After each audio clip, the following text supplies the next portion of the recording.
slideshow, your face is gonna show up on a photo. And if you can just like stand up and wave, and I'll say, hi, I'm Cece from Revelstoke. So just introduce yourself, and it's a good practice. And what's gonna happen tonight is I'm gonna start with a slideshow of the girls of our of our trip. We just spent 10 days in the mountains of Glacier National Park in Revelstoke, and we're gonna be here at the BGI for 2 nights. So I presented just a little bit of a glimpse of our trip, and hopefully set the stage of the amazing work that the girls did in the field. And then we have 3 science presentations that will be delivered tonight. One is on social science, one is on the kind of the water glacial ecosystem, and the third is on alpine ecology. So again, thank you so much to the BGI, to a long list of sponsors, which I probably should have up on the screen, but I didn't have time to put together. But we really couldn't do this without a tremendous amount of support and grants and sponsors. The Alpine Club of Canada, our sister organization, Inspiring Girls Expedition. We partner with the Open Mountains Project in Revelstoke. We have NSERC. NSERC is our huge funding donor this year. Thank you, ladies. They basically made this whole trip happen. And so we couldn't be here without not only the countless volunteers' hours, but also the generosity of some of these large funding organizations. So thank you. So I will start by introducing Glynis. I'm just noticing we can't really see very well. Could we maybe cut the lights? So it's a little better. Glynis chose to leave the trip early on our 3rd day, but I just wanted to include her because she was part of our team for a few days. And what's the name of the dog, ladies? Marley. Marley. And Marley came and joined us on one of our hikes up to the Asulkian. And this is Emma. Just stand up, say hi, and where you're from. I'm Emma. I'm from Paramount, BC. Maybe how old you are. Oh, and I'm 16. Yay! Oh, hi. I'm Elaine. I'm 17, and I'm from Eastern Ontario. Yay! Yay! I'm Emma. I'm from Gaza City, Yukon, and I'm 17. Yay! And a little out of order, Mary Beth. Hi, I'm Mary Beth. I was one of the instructor guides on the trip. Yay! Oh my God. I'm Sherry from Southern BC. Yay! I'm 16. I'm from Northern Alberta. Yay!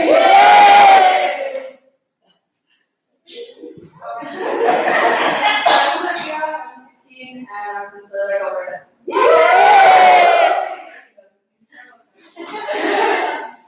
I'm 17 and I'm from Watertown, Ontario.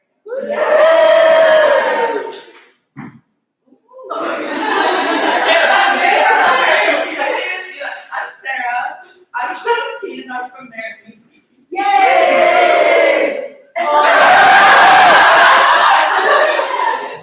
Joanna. I'm 16 and I'm from Vancouver, BC. Yay! I'm Cece. I'm one of the other mountain guides on the program, and I live in Revelstoke. Yay! Oh, that's me. My name is Nate. I'm a science instructor. How are you? Yay! Oh, 2 days. I love this photo shoot. I'm meditating. I'm a social science researcher and hiking guide and a instructor. Yay!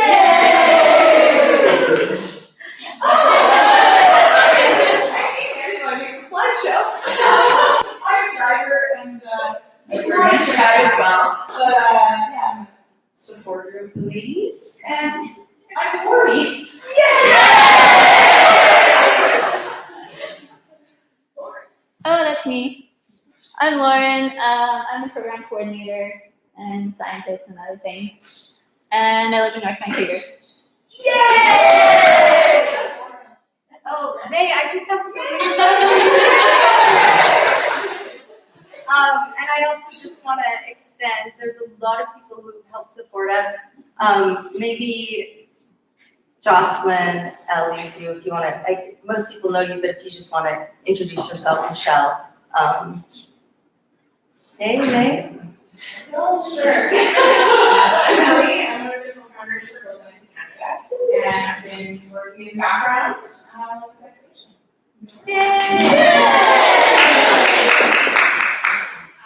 I'm Jocelyn, also co-founder, and super excited that we have second year of expeditions, and I'm from Canmore here.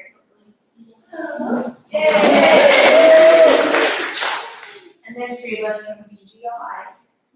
So Savannah and Michelle and myself, Sue, and we work out of this place and we facilitate groups doing research. Yay! So what I'm going to do is somewhat chronologically, if my slides are in the right order, just going to walk you through our expedition. So this whole program started really 5 years ago, when we came up with the dream of Girls Nice Canada. We ran our first program last year, super successful, and we're so excited to run it again this year. These girls all applied for the program over 6 months ago, and they were selected among 160 girls, a pretty rigorous application process. So the build up to this has been quite long. And ultimately transforming the girls from where they were into the girls on the summit is what we just helped build upon once we finally got to meet these girls in person. And it's really a delightful process. It begins with issuing a whole bunch of gear. So it's a combination of gear that's been donated, gear that they bring from home, and some gear that's been purchased. Oh, hello, Marie, on your side. Systematic checklists. And the first night we try to have our evening ritual where we come together, and you could have dropped a pin that first night. Like, everyone was so nervous and shy, and that's totally normal for anyone who works in the outdoor education industry. But really rather quickly, these girls began to bond, and on our second day of the program, we had gorgeous weather, and we hiked up Avalanche Crest up into the subalpine, and it was, for some, the first time that they'd hiked a mountain that big, and it's a stunningly beautiful journey. We stopped at some gorgeous alpine ponds and gave the girls a chance to just kind of land in the environment, to reflect upon where they were, and allow them a bit of time to bond and get to know each other. And we, one of the key things with this program is it's a science program in the mountains, but we really value the role that art and creativity play in not only science itself, but just in the wholeness of individuals and our own leadership. So this is Sarah Osadet. She's a professional artist from Golden who volunteered her time to come hike with us and led the girls in a wonderful art lesson. And I think, as you'll see in the presentations, art is really a powerful way that they not only understood this experience, but also to understand their science in their presentations.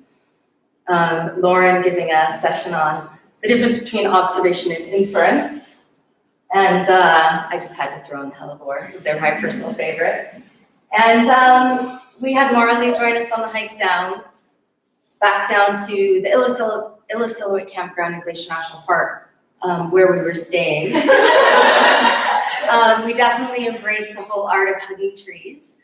And we later learned from Mireille on one of her naturalist presentations, just for some of the new science on how effectively trees do communicate. And I am ever more convinced that this tree felt the hugs of, all 16 of us that day. Yeah. All 16 of us. It was a beautiful hike, a great introduction. And the girls were certainly sad to say goodbye to Marley. Had a nice bonding moment with him. At our second evening ritual, people were starting to loosen up. And this is during the daytime, there's a lot of mountaineering skills and mountain movement or focused science or leadership. And the evening is a time when we can come together. Each girl has a role, and so they will do a presentation on something in the natural world. They share their art. They will give a summary of the weather, do a presentation on the weather. The team leader reflects on what the team has learned that day. And then we move into more of a philosophical question. Anything from, what is your relationship with nature and wilderness, to emotional intelligence, to some of the more completely unanswerable questions of, science, art, and religion, and epistemology. Food, this is actually the next morning. We woke up to a torrential rainy day. So I was incredibly grateful to the tarp work that MB and others did that day to set us up.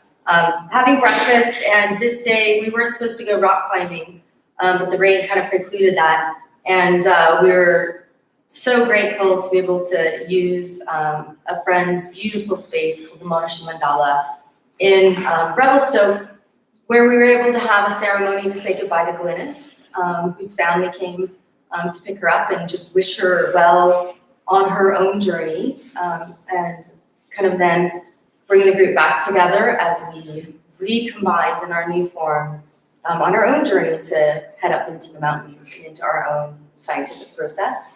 One of the things the girls did is they went out onto the land and found something that was special and representative for them. So just sharing some of the collections that were brought by the girls in the mandala. And that afternoon we went to Moses Falls, where we got to engage with some of the kind of low elevation Columbia River ecosystem in the pouring rain and checking out the big trees, gorgeous waterfalls. And we just, in a total serendipitous act, met Claire Dibble, who quite remarkably is kayaking. Sorry, I'm standing right. She's kayaking the entire length of the Columbia River. And we just happened to have people in her group who knew her and happened to run into her at Moses Falls as well, where she was doing her reinsertion, because of course, in the background here, I don't know if you can see, but that's the Revelstoke Dam, and so she can't kayak over the dam, so she had to be driven around. And so we had a lovely session with her, really just tying in some of the politics, the nature, just all of the issues that are around the Columbia River Basin and her journey of three months alone. Yeah, at the end of October. Awesome, yeah, pretty remarkable journey, remarkable women. And the start of our third day, we met this wonderful group of women who were going to be helping us carry all of our equipment up to the hut. So there's so many ways we couldn't do this program without the support of so many people. And on this day, I think we had 10 volunteers to be our gear fairies to help us carry our equipment up the mountain. So the girls are carrying heavy packs, but I think if we were to have them carry everything, they might just keel over. And we certainly would be able to bring as much of our science resources up on the mountain. How many of you guys, other than the girls, have been to the Asilkan Hut? I see most people probably, yeah. So you know the journey. It's a beautiful hike up through all of the different ecosystems, kind of lower, I guess mid-montane, up through gorgeous alpine, subalpine, past moraines, and up into a region where you can,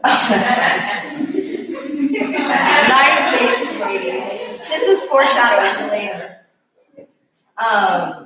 Where we're starting to really see the impact that the recent mini ice edge had in the landscape.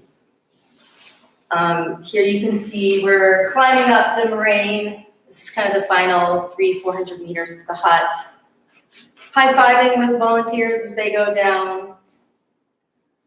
Always a smile on your face, Rachel. And at last, we arrived at the Asilkan Hut. The Alpine Club of Canada also generously donated us to stay there. The girls were very delighted to have arrived. at this beautiful location that's the perfect size for our group. Here's Mary Beth giving us an orientation to the hut so that we can be good ambassadors to this hut. And then that evening, the girls all had an opportunity to just sit on the land as the sun was going down and make some personal reflections. It was a pretty powerful moment for me, and I think for a lot of the girls. And the lovely thing about living in the mountains is, nothing comes easy, even when you're staying at a hut. So, the girls got into their roles of helping collect water, heat water. We boiled it all, helping to cook, and helping to clean. And our new evening ritual location was this beautiful hut, where we could start to delve into really forming our team and starting to lean into some of the science. Our second day up on the mountain, this would be day 5, I believe. We woke up to a gorgeous day and started heading up the mountain to really focus on snow skills and getting to know the alpine environment. It's stunningly beautiful, glacially polished slabs with, all of the different types of vegetation that are trying to regenerate themselves after the glaciers have receded. Perfect for teaching, basic snow skills. We had a lot of fun that day. Here's Mary Beth and Rachel and the girls going through various bits of the course material. It was a lot of fun. And I know one thing I've learned over the years teaching this is that when you ask a girl from the flatlands, Canada, she might be pretty comfortable with snow, but put her on a steep slope with rocks at the bottom, it can bring up a lot of fear. And so one of the things we really try to do when we're teaching, where's the slide I want? There it is we try to, I like to say we try to have fun on the shoulder. Fun first, then fear hopefully will be diminished. And so Mary Beth led the girls in just a fabulous sledding competition. And here they are enchained, having sled races down the mountain, firmly landing fun on the shoulder. Yeah, it was a great day, and artistic floating there, Zoe, I like that one. I had to include it. We also had time for art. Unfortunately, I didn't have time to collect and take photos of the art that these girls did, but I encourage you, if you are interested in art, maybe you can ask one of the girls to share. Our journalist, or one of our roles was our creative wisdom keeper, and so we have a beautiful collection of art that the girls did, and then they also have a lot of art in their own journals. And then it's time to head back down the mountain. This evening we asked the girls to summarize their thoughts and ideas on the science, and I don't want to put you too on the spot there, but this whole process of getting them to develop and design their own science questions, we try to have it start with curiosity and then support that curiosity in helping them to work with the team to develop a research program that they can do in a few days up the hut, and that's what you will get to see here in a few minutes. Our next day was really focused to getting to know the glaciers. So this started with hiking all the way back up the mountain to the receding glaciers and doing a little bit more. Okay, how do I get it? It is video. Oh, there we are. So if we started learning how to have fun traveling on the snow slopes today, Mary Beth led us in a little bit more of the standard self-arrest, and this is one of the many amazing videos. Textbook. Yeah, super great. And taught them how to travel, where they should travel, tested it by having someone fall, see if they could pull the whole team off, really building confidence and teamwork, traveling up on a glacier. And then the team moved up to the Asolkan Pass, where I think, as Brooke said, I had no idea there were so many mountains up here. She just thought our little valley was the Valley of Mountains, and got to Asolkan Pass and was just like, whoa, there's so many mountains. So girls had a lot of fun. As you can see, it's a spectacular place for just being as a team. And the team was really starting to kind of bond, and we were really being successful working towards our goals of being a high-functioning team. We found a little alpine nook. I think it was here we explored one of our questions of the day on how glaciers affect society and how society is affecting glaciers. Again, tackling one of those unanswerable philosophical questions.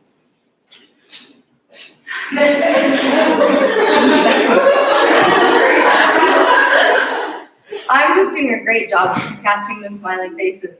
But I think this is totally unplanned, but I think it will be explored in one of our science projects. Just looking at some of the challenges and the highs and lows that come with being on a big mountain trip. Heading back down the mountain and back to the hut for another evening ritual. And our sixth day, we're trying to get the girls, you know, this, who's done this, the like coordination. Oh, look at that face, and me who's trying so hard. A bit of a body warm up before we're back up hiking. Today it was to meet Natalie, help me with her last name. Natalie Stafford, who's a parks scientist. And we were just so happy to meet her.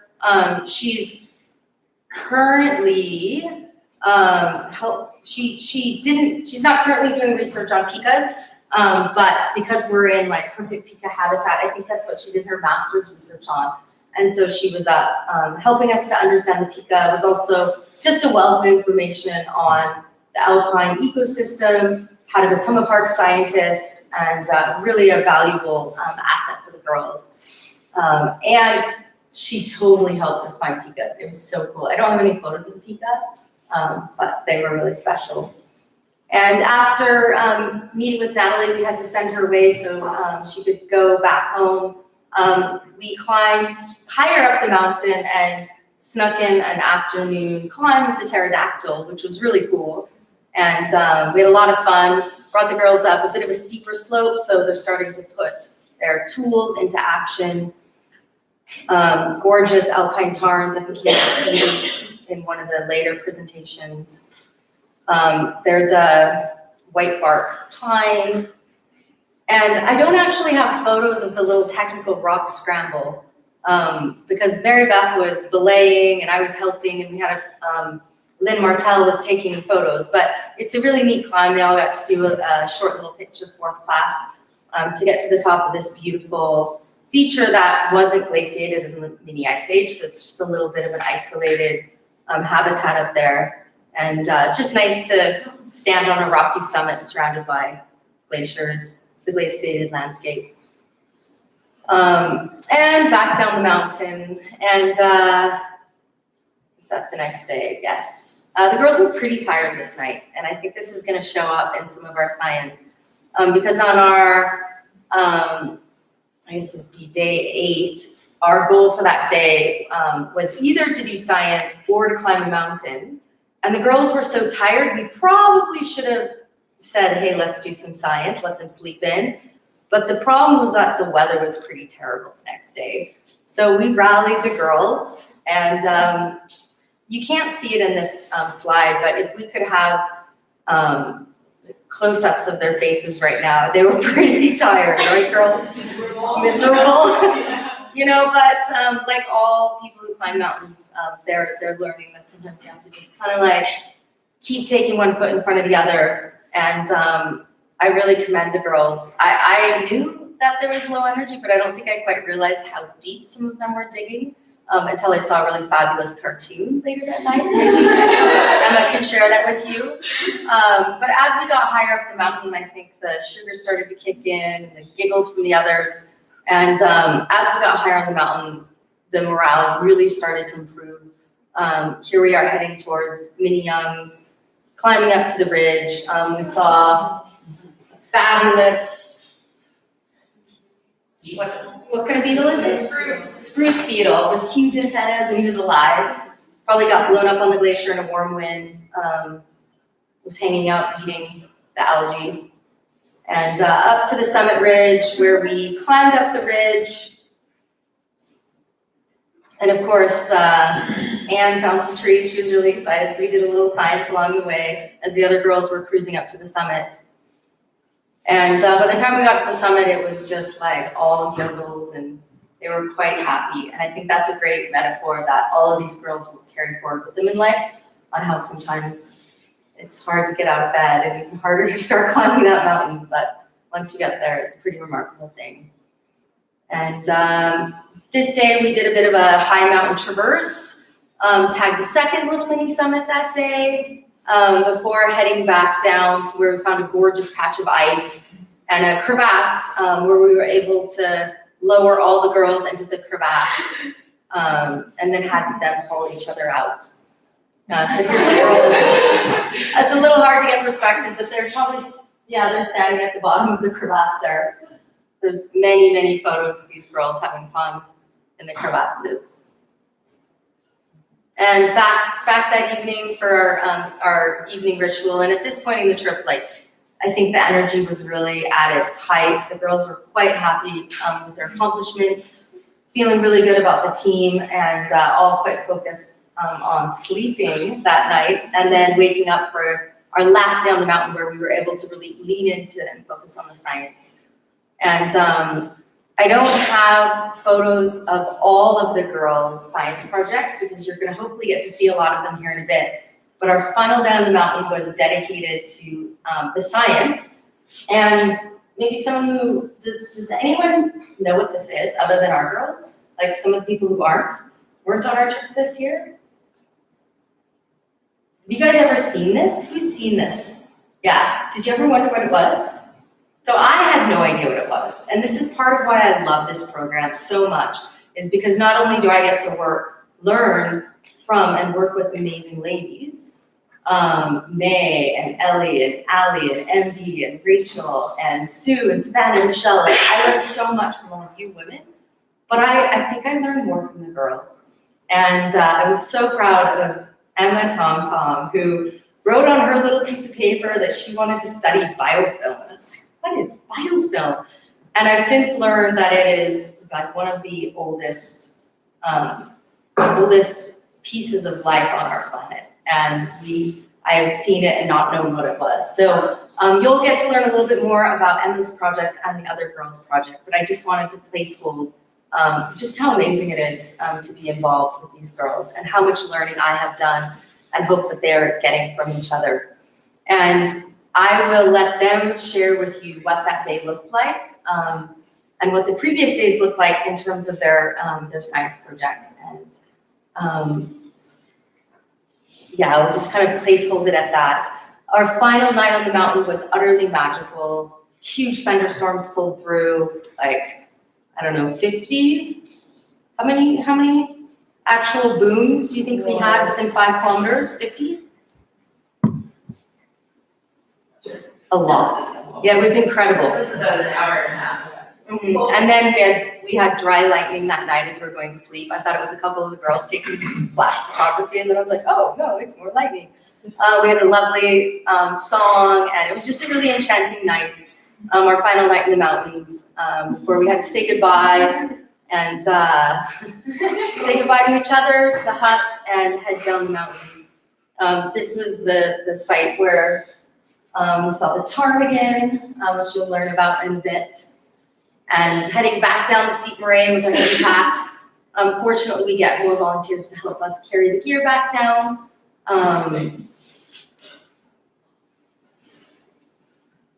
It's kind of hard to see, but that's the marmot. I think within a 10-minute period of time, we saw how many girls? 5, 7, 6. It was really amazing. And got to the trailhead, got in our vans, and then we're so grateful to land here at the BGI, where we had a great night's sleep, beautiful food, and we've been working all day at putting together these presentations for you.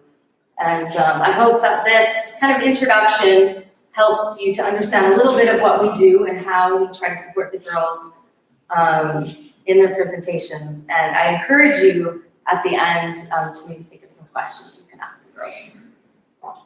That's it. Yay!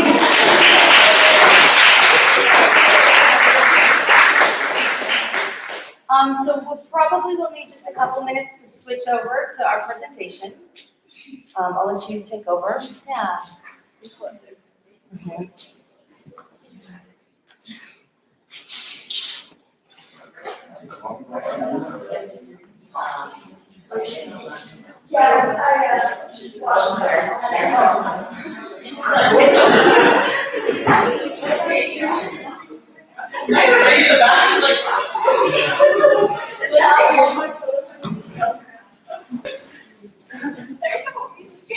I just look like on there. It's like, I was not like that one picture or something caught my head.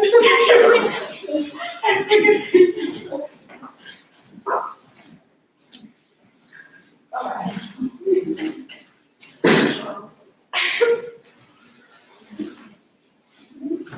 Love the liaison. I think the liaison group's got some visuals. So this is the group that I had the pleasure of working with. I've never supervised for such amazing budding social scientists before. And I certainly learned a lot as well, just from how they see the world and how they spacious. So thank you. I hope you'll enjoy their work. Hi everybody, we're the social science group, and our main focus was young women, mountains, and the well-being. Our main group research question was, what is the relationship between the mountain environment and emotional well-being? By Shelby Winkler, Mireille Giroux, Sarah Texmo, and Emma Kachuk. So after our big question that we just read you guys, we also had some individual sub-questions which we all focused in on and their separate projects on. And I'm Shelby from San Luis. My question was, how does being in the mountain environment affect women's experience with anxiety and depression? I'm Mireille from Meaford, Ontario, and my question was, how does being a part of an all-female group in a mountain environment affect a young woman's perspective of women and of themselves? I'm Sarah, I'm from Merritt, BC, and my question was, how do smaller groups within a group in a mountain environment of women affect social connections? I'm Emma, I'm from Cranbrook, BC, and my question was, how does the distance from society affect the emotional and mental well-being of the Girls on Ice Canada group? So this is our methodology. We did social science research, and an important step to us was going through our ethics. So we used the whole do not harm participants and ourselves. And we tried to focus on making our participants feel better after taking our surveys and interviews. And as data collection tools, Shelby did an interview. She was the only that. Myself, Emma, and Sarah did surveys. We all did self-reflection and we all did group observations. So, experiences of anxiety in the mountain environment. I did 2 interviews and a personal reflection. Anxiety caused physical and emotional responses in all the interviews. And this looks like trouble breathing, feelings of panic, shaking, and near tears. The mountain environment helped to resolve anxiety also in all of the interviews. And that felt like a humbling and healing experience, and also they felt more resilient and supported. Mix of individual and social coping strategies. So some individual ways of coping are breathing, observing, and slowing down. And some social ways are getting help or support or communicating with your team. It's an ongoing issue for a couple of out of the 3 interviews, and they're learning to live with it and cope with it. And choosing trusted people as mountain partners is definitely key for resilience. Makes you feel more safe, less anxious, and at peace. Yeah, okay. So perspectives on women's empowerment in the mountain environment. So I had 7 people complete surveys. I did personal reflection, and throughout the trip, I used observations. So I have this wonderful little